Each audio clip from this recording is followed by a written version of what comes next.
Want to get better at achieving your 2025 goals by capturing and applying lessons learned from all your projects? Join me as I show you a powerful lessons learned tracking list that you can use, and it's created in three very commonly used tools: Google Keep, Apple Notes, and Evernote. All of this so you can never forget those valuable lessons and insights. Let's go.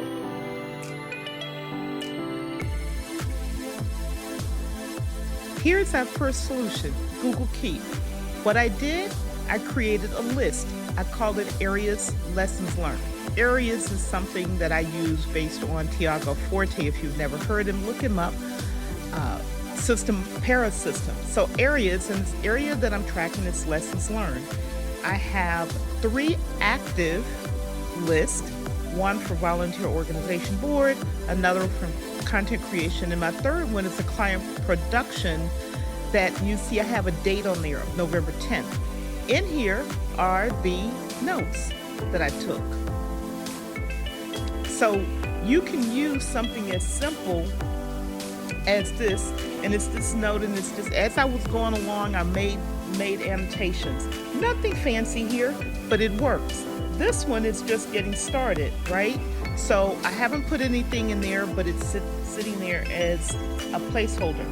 This third one is I've got one item in there, but as I go along, I'll make sure I continue to update it. The interesting thing here is at the bottom are an archive of prior notes from prior client productions where I took notes and went over them with the client after the production ended. And that way I have a record of what we've done, what we've improved, and I know that I can keep track of it. So let's move on to the next one, which is going to be Apple Notes. Now we're here in Apple Notes. You'll see I have an index this time, and it's got 3 notes linked. It's the same 3 notes, and you can see them here in the list. What I did was created a folder in Apple Notes, created the notes exactly the same. Works beautifully. The difference is I couldn't create an index in Google Keep to archive, but I used an archive. In Apple Notes, I can create an index, so as this list grows, I don't have to scroll through the list and figure out which one I want to go to. I can just click on it. If I want to go to the client production note, I will just click on it. Same. Difference here is it's much easier to see. The green dot said we took care of that. The ones that are not checked, we haven't taken care of those yet. So if I want to go back to my index and just look at this next one, I haven't taken care of it yet. Go back to my index. Again, the index is there so that when I forget about, or I have a really long list of RFIs, as I call them, or lessons learned notes, I don't have to scroll through this long list. I've just got them here in an index. Beautiful solution. If you use an Apple device, this makes your list available on your computer, on your tablet, and on your phone. So it's easy to get to. I didn't say it with Google Keep, but frankly, you can keep the Google Keep same on your computer, on your phone, and on your tablet. You can access it. I'll go over that a little bit later in the video. So now let's move on to the third option. So now we're here in third option, Evernote. This is actually my preference, but I know I can use the other two when I need to or something changes. In Evernote, I created a note in a notebook. Let me go to the notebook. We're quickly here.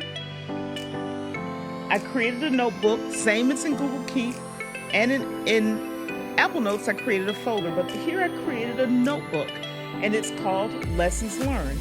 In here, an RFI index and my 3 RFI documents. Exact same content, different look. So here, if I go to my index, I've got those same 3 links that you saw in Apple Notes. The difference is when I go to this one, this client production, you see I have a table of content. So I can go back by date, because that's how I list them and put headers on them, and see what date did I talk to the person about something. So if I go back to July 14th, it hops down. We've taken care of everything that we did July 14th. So the other thing is I have a backlink here in Evernote that I can hop back to the index very quickly. Beautiful way to do it. What I did in Apple Notes, I put a link to the RFI index in each individual note. And in Evernote, I put a link. When I drug the note into the RFI index, it automatically created the backlink.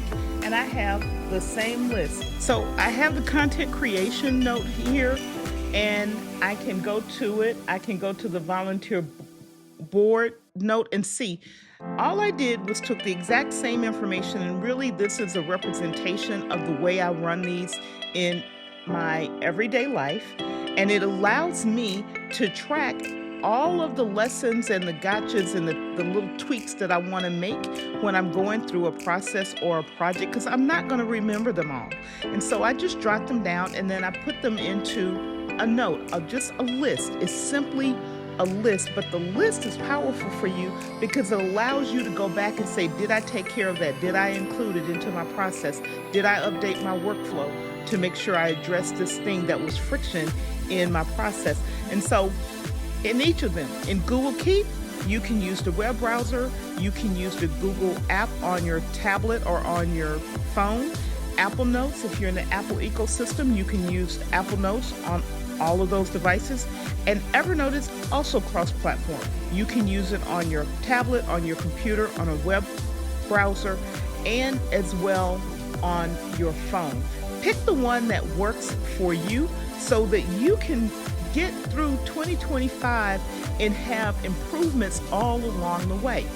So I'm Florence. I'm your go-to productivity consultant. I'm dedicated to helping you maximize your efficiency and achieve your goals by removing all of those annoying friction points in your productivity systems and in your workflows. If you found this video helpful, don't forget to subscribe to the channel for more tips, and be sure to check out this next video where I share 4 secrets to crush your goals in 2025.